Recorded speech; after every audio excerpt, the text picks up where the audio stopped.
En 2007, le groupe d'experts des Nations Unies sur le climat a dépeint un tableau des changements climatiques sans équivoque et sans précédent.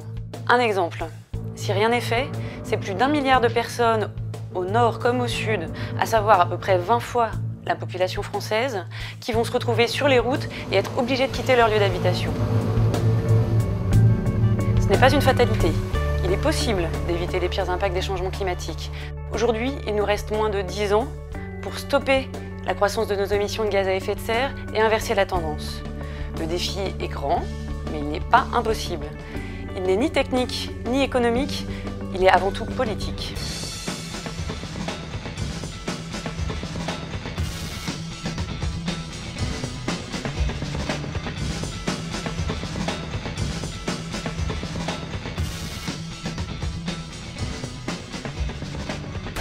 Pour faire face à cette crise majeure, des solutions existent. Encore faut-il faire les bons choix. Les agrocarburants, le captage et la séquestration du carbone ou encore le nucléaire ne contribueront pas à la réduction de nos émissions de gaz à effet de serre.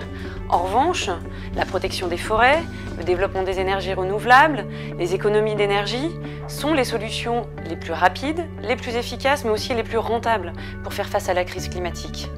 Un exemple, l'efficacité énergétique c'est quoi? C'est faire mieux avec moins. Il faut savoir qu'en Europe, aujourd'hui, on gaspille 20% de l'énergie qu'on consomme. Donc pour mettre un terme à ce gâchis, en isolant mieux les bâtiments, en utilisant des appareils plus efficaces comme les ampoules à basse consommation, ça nous permettrait non seulement de réduire de moitié nos émissions de gaz à effet de serre, mais aussi de faire économiser jusqu'à 1 000 € aux ménages européens chaque année et de créer jusqu'à 1 million d'emplois sur le territoire européen.